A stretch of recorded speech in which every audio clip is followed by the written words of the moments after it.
little bit about where you live now, and Sure. also, did you grow up skiing? Yeah, sure. So I live in Columbus, Ohio. Lived here pretty much all my life. And growing up, I really didn't ski much. I can actually say at all. First time I can remember skiing would have been at the age of 21, and I went out with some buddies from work. They're snowboarders, and I'm like, yeah, let's go out and give it a shot. So I went out, and tried snowboarding and skiing that day. So that was very interesting. Crash course was just that, crash, lots of crashing, but it was fun. It was definitely fun. Something that I was like, oh, I have no problem going back and doing again. What was the ski area you went to? Mad River. It was Mad River Ski Resort. That's where we went to. In Bellefontaine. In Bellefontaine. Okay. That's it. Skiing. After that, I believe the next time I went skiing, I was 27. So roughly about 6 years later. But again, we went back to the same place just to try it out. And still, for that, no lessons. It was just one of those kind of shooting from the hip type deals. Went out, again, had another good time.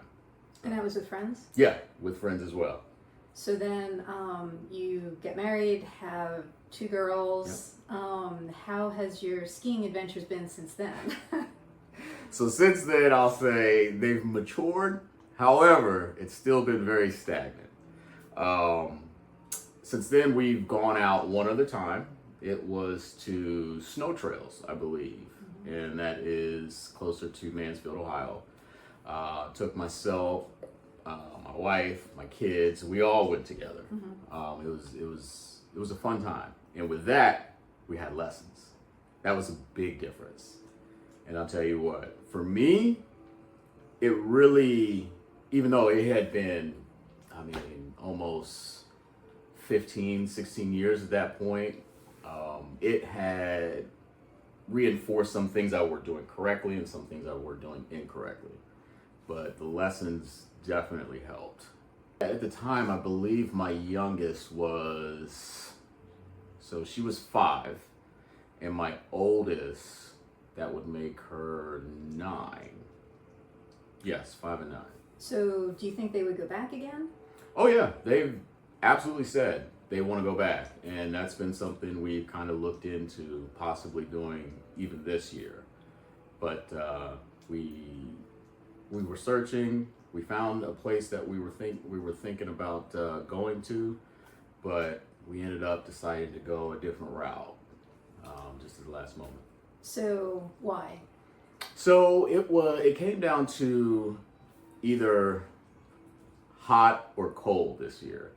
And the only reason we decided to go hot to the beach was because of my birthday and my youngest birthday is at the same time. So we decided, we can go in April instead of going in, I believe it was November, to Park City, Utah, at a ski resort there. And that was just really the deciding factor. And I can't even say it was up to me.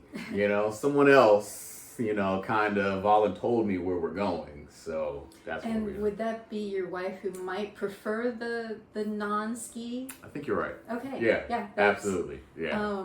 And which actually, another thought to that. Yeah. Is there a value difference? Between, the cost of going skiing versus the cost of doing summer activities? Sure. I would say when we look at something like that, we look at not just the skiing. We look at what other things can we do at that same time. And I know with skiing, you got snowboarding, you've got, snowmobiles, you've got just kind of being out in the environment. And that's just from my limited knowledge of going online and trying to figure out, hey, what are some other things to do? When we balanced the idea of the beach vacation, it was, okay, well, we've got all kind of water sports, with that, there's a lot there. Then you also are able to just hang out at the beach. You're able to go to different resorts up and down. the waterfront. So with us, and again, with our limited knowledge of cold weather versus warm weather, we've done that a few times. So we have a really good idea of other things that we can do. With the cold weather, we didn't have that wide knowledge, and that, I believe, was probably a limiting factor on why we decided to go warm weather versus cold weather. So if there's one thing that you wish, maybe resorts could do that would actually make it easier to give you that knowledge, or, to entice you to come. Sure. What would that be?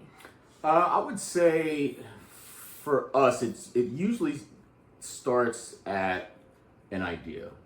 Like if I see a commercial, or if I see an ad, if I see something to put it at the front of my mind, that gets me thinking, oh, let me do a little more research, and when they're doing that, or if they do that, throw in other options of maybe you're not just a skier, maybe you like snowmobile, maybe you do, I don't know, what other type of winter type of activities. Spa, there you go, so things like that, because it will show us that there are other things to do just besides skiing, and something like that to give us other activities that would entice us to say, hey, I don't have to do all this research. The research kind of has already been done.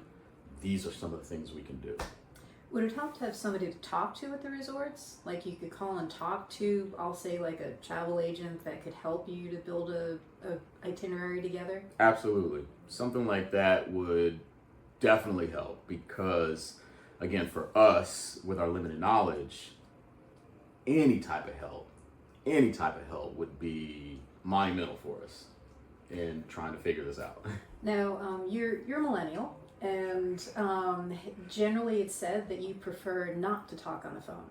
But in something like this, would you rather talk on the phone than try to do things through email or chat or something like that? Yes, for me, I am definitely in that side of the family of being able to speak to somebody, because through a chat, sometimes you almost lose that personal feel, that personal connection.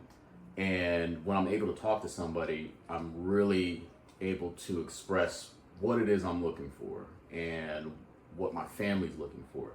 And hopefully they can get a feel for, what, maybe they wouldn't like this, but you may like this instead, or offer suggestions. And something to be able to have that personal connection makes it more personable, of course, but it makes me feel it gives me a little more security than just typing away. And maybe I'm talking to a person, maybe I'm talking to a bot. I don't know. So yeah, absolutely. Does any ski area on the planet have your contact information, email address, you're wanting to go, anything about that? I don't think anyone has my information, but there's definitely places I've looked at online that I'm like, oh, I want to go there. I want to go there. I want to go there. There's a place I wanted to go around Christmas time because they put up a huge Christmas tree. Steamboat, that's it. That's the one. So we've discussed that. Yeah.